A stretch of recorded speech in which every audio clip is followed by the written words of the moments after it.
Known as the Next Generation Air Dominance (NGAD) program, the sixth-generation fighter is expected to be technologically advanced and fiscally prohibitive, leading some to question whether the advanced airframe is worth the sticker price. Will NGAD be worth it? While few nations even can develop and field a fifth-generation fighter, the United States is already working on a sixth-generation fighter. Known as the Next Generation Air Dominance (NGAD) program, the sixth-generation fighter is expected to be technologically advanced and fiscally prohibitive, leading some to question whether the advanced airframe is worth the sticker price. F-35, F-22, and fifth-generation technology. Only the US, Russia, and China have successfully fielded a fifth-generation fighter. Only the US and China have fielded a fifth-generation fighter, the US's F-22 Raptor and F-35 Lightning II, China's J-20 Mighty Dragon, in meaningful quantity. Fifth-generation technology is still cutting-edge beyond what most nations can develop. Fifth-generation technology includes stealth, internal weapons bays, advanced avionics, supercruise, thrust vectoring, data fusion, interconnectivity, and, in the case of the F-35, a situational awareness-boosting pilot helmet costing $400,000 per unit. The US was ahead of the curve in developing fifth-generation technology. Feeling the pressure of Soviet aerospace development, the US began working towards the F-22 Raptor in the mid-1980s. By the end of the 1990s, the F-22 was flying, demonstrating clearly that a new era in aviation had arrived. Now, however, with China and Russia catching up, the US is taking the initiative to again set the curve with fighter tech advancement. The NGAD program commenced in 2014 and is expected to one day replace the F-22 Raptor, despite the fact that the F-22 is still, in many respects, the envy of the aviation world. The next generation fighter.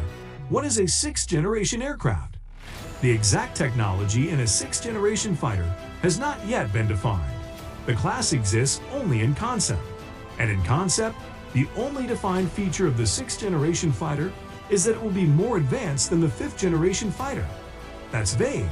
But what it probably means is that the jet will have advanced digital capabilities, human systems integration, variable cycle engines, increased range standoff and BVR weapons, perhaps even laser weapons. The NGAD specifically is expected to revolve around four technological advancements: propulsion, uncrewed systems, materials, and sensors.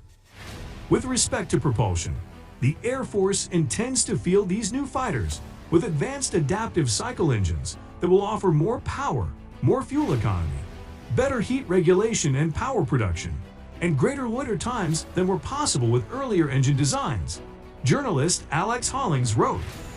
With respect to materials, advances in materials science are often among the most secretive elements of stealth aircraft design, as today's radar-absorbent materials are rated to absorb as much as 80% of inbound radar waves, but limit fighter performance due to their fragility. Improved RAM could reduce maintenance costs, improve stealth, and allow for greater performance, Hollings wrote. And with respect to sensors, the NGAD program leans further into the F-35's air combat methodology of detecting and targeting enemy aircraft from greater ranges than ever before, allowing the fighter to engage and destroy enemy jets before they ever even know the fighter was there. The NGAD will be built around a family of systems. The family's centerpiece system will be a manned aircraft, the successor of the F-22. NGAD's manned aircraft has been referred to as the Penetrating Counter-Air (PCA). In addition to the PCA, the NGAD program is expected to also feature an uncrewed element, the Collaborative Combat Aircraft (CCA), also known as the Loyal Wingman Platform. NGAD stems from a 2014 Defense Advanced Research Project Agency (DARPA) study. The DARPA study was designed to explore new concepts in air superiority, which would be relevant in the 2030s. The study eventually evolved into the NGAD program, which aims to field a sixth-generation fighter. In fiscal year 2023, the Air Force allocated $1.66 billion for the NGAD program, suggesting that the program is properly underway. Projections hold that an additional $11.6 billion will be needed to advance NGAD between fiscal years 2024 and 2027. The cost of each PCA airframe per unit has not yet been disclosed, but Secretary of the Air Force Frank Kendall said that he expected each unit to cost multiple hundreds of millions. So, is the massive NGAD price tag worth it? NGAD, worth the investment?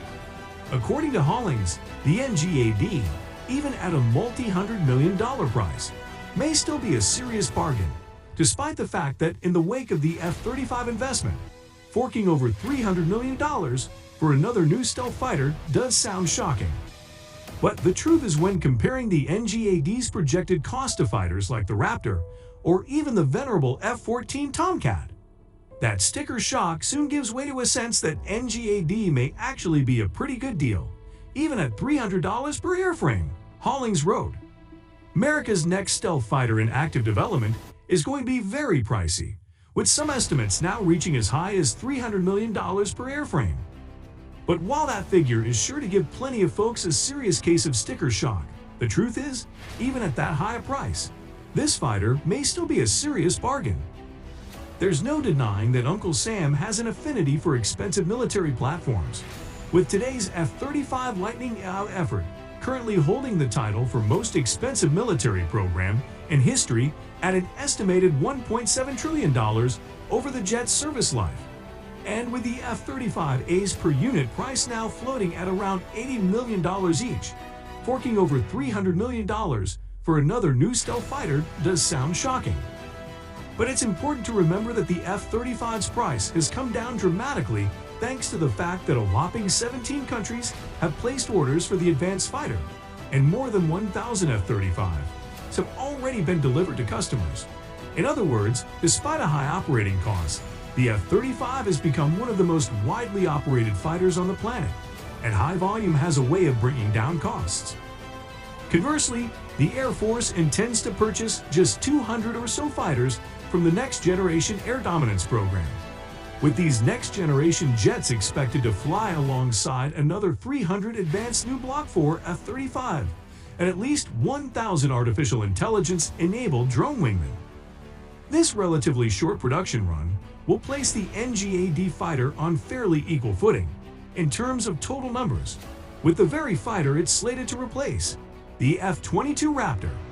And the truth is, when comparing the NGAD's projected cost to fighters like the Raptor or even the venerable F-14 Tomcat, that sticker shock soon gives way to a sense that NGAD may actually be a pretty good deal, even at $300 million per airframe. What do we know about NGAD fighter and ideas costi so far? The Next Generation Air Dominance program has been, until fairly recently, more about developing new aviation technologies than specifically fielding a new fighter platform. These technologies all fell within one of four categories. 1. Propulsion. The Air Force intends to field these new fighters with advanced adaptive cycle engines that will offer more power, more fuel economy, better heat regulation and power production, and greater loiter times than were possible with earlier engine designs. 2. Uncrewed systems. The NGAD fighter will fly alongside a constellation of AI-enabled drone wingmen to extend sensor reach, increase combat capacity and survivability, and more. 3. Materials. Advances in material science are often among the most secretive elements of stealth aircraft design, as today's radar-absorbent materials are rated to absorb as much as 80% of inbound radar waves, but limit fighter performance due to their fragility. Improved RAM could reduce maintenance costs, improve stealth, and allow for greater performance. 4. Sensors. The NGAD program leans further into the F-35's air combat methodology of detecting and targeting enemy aircraft from greater ranges than ever before, allowing the fighter to engage and destroy enemy jets before they ever even know the fighter was there. However, as these technologies matured, the focus of the effort transitioned toward combining these new technologies into a single crewed airframe, culminating in a classified contract solicitation released last month for final design proposals. The Air Force now intends to choose a winning design next year, with aggressive plans to begin fielding operational jets by the end of this decade. At this stage, the Air Force couldn't offer an accurate projected per unit cost for this fighter, as a design hasn't even been chosen yet.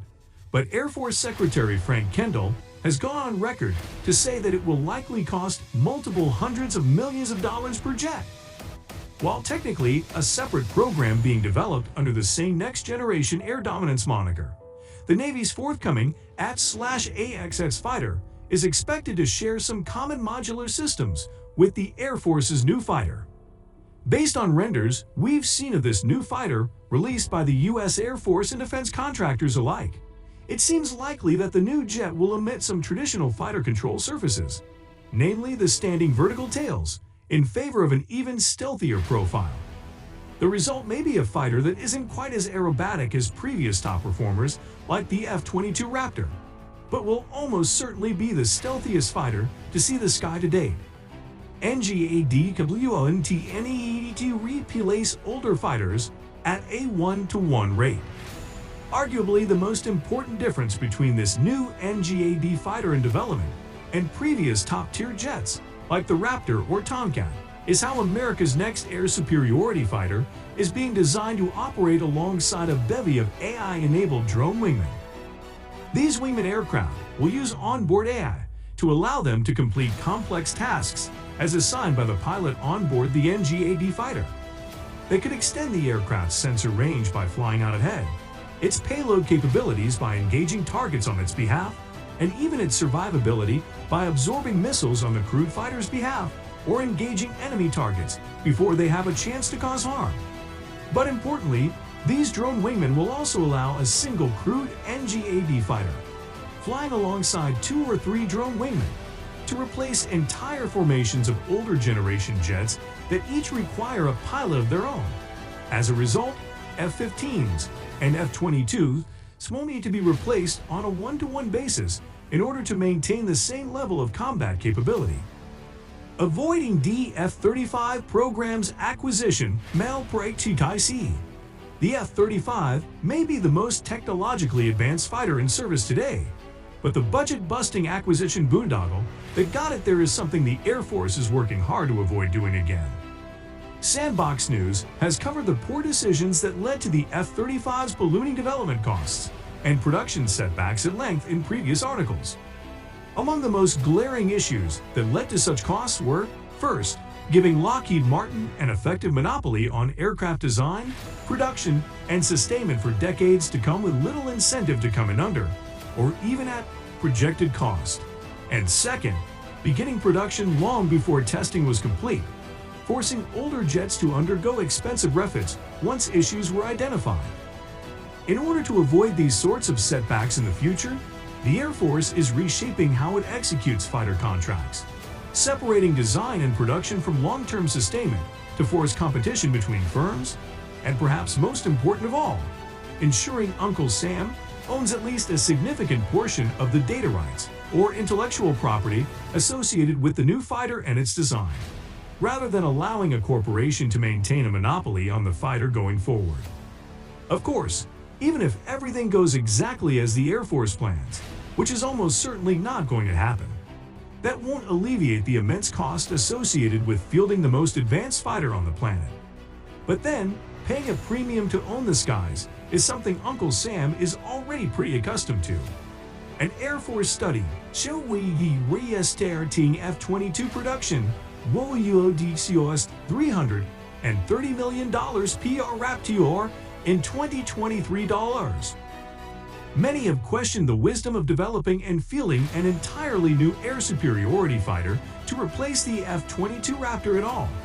After all, despite being the first and oldest stealth fighter on the planet, it remains the stealthiest and arguably most dominant of the bunch. Rather than spending a fortune on a new jet, why not just build more F-22s?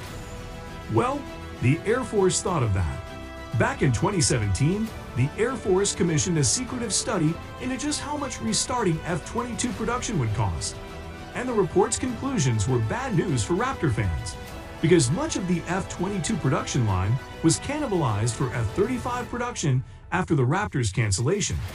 Restarting the production line would mean establishing new production infrastructure practically from scratch. As a result, with startup costs included, a batch of 194 new F-22 Raptors was projected to cost approximately $50.3 billion, which adjusted to 2023's inflation, skyrockets up to around $62.5 billion. That averages out to a current cost of about $330 million per new Raptor if the US were to restart production today. It's important to remember that the F-22's first flight came more than 10 years before the first iPhone was released, and much of the aircraft was designed in the early 1990s. In other words, it would likely cost the same or even more to build new old Raptors than it would to simply start from scratch on a 21st century design.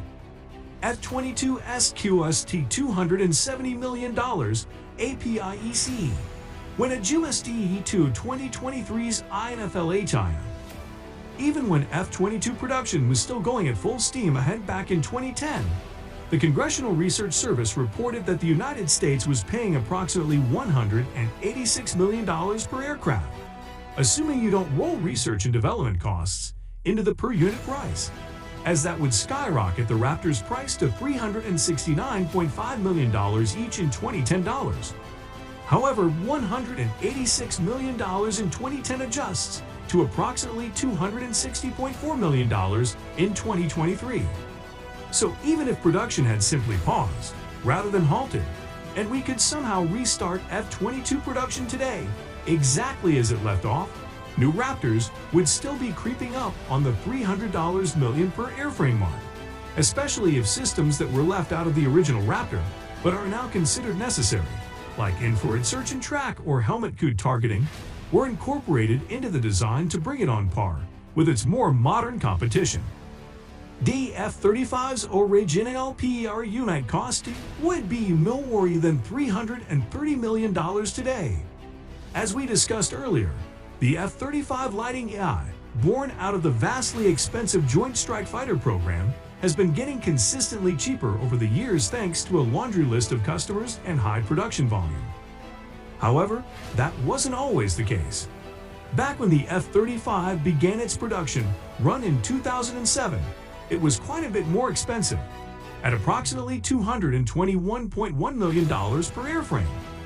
When adjusted to 2023's inflation, that comes out to approximately $331.5 million per fighter today. However, it's important to note that the F-35's per-unit cost dropped dramatically in its first years of production, with low-rate initial production (LRIP). Lot 2 following that same year at just $161.7 million per aircraft, which shakes out to about $242.3 million per fighter. And by 2012, it had dropped all the way to $107 million per jet, or about $143 million today. Related, what kind of fighter could the latest military tech really build? Adjusted for 2023's INFLHIA, Megaveric his F-14 Talon C-8T kilos to $270 million each. Air dominance has always been expensive. Nowhere is that more clear than in the Navy's legendary F-14 Tomcat, made famous in 1988's Top Gun. In 1973, the U.S. Navy was purchasing these Tomcats at approximately $38 million each, which, as compared to the numbers we've been throwing around thus far in this article, seems like a downright bargain. But inflation can be tricky, and many have forgotten in the years since the fall of the Soviet Union that the United States was sometimes devoting as much as a whopping 10% of its gross domestic product, GDP, to defense during the Cold War. For context there, America's massive 2022 top-line defense budget of $857.9 billion represents a reported 3% of its GDP. If the U.S. were still spending at the rate it did during points of both the Cold War and Vietnam, today's defense budgets would be closer to $2.5 trillion. The Tomcat is a perfect example of just how much the U.S. was willing to spend on defense.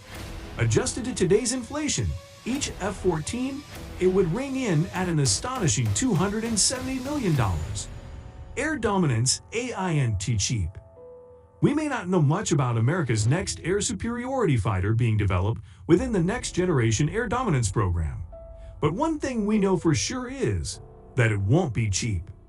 The United States has long led the world in air power. From being the first country to field military aircraft, the first to arm aircraft, the first to conduct mid-air refueling, fly bombers around the world, build stealth attack planes, fighters, bombers, and more, America has long been willing to invest in the ability to take the fight to its opponents from the sky, and to do so with such overwhelming power, capability, and volume to dominate the airspace over any fight it's in. This approach to warfare is more than a habit. It's baked into nearly every facet of America's warfighting doctrine. America's approach to war splits a conflict into 6 phases: shaping, deterring, seizing the initiative, dominating, stabilizing, enabling civilian authority, and then a return to shaping. As Dr. Rebecca Grant, president of IRIS Independent Research, pointed out in Air Force magazine some 13 years ago, air power plays a role in each and every phase, and is absolutely vital for a handful of them. The fact of the matter is, the United States way of war doesn't include dominating the skies, it mandates it. And as we've seen from the 1970s straight through to today, dominating the skies is an expensive endeavor. So if we do come to learn that the NGAD fighter does indeed cost around $300 million per fighter, we should see that not as an immense leap in price over the jets that came before it, but rather as the going rate for air supremacy.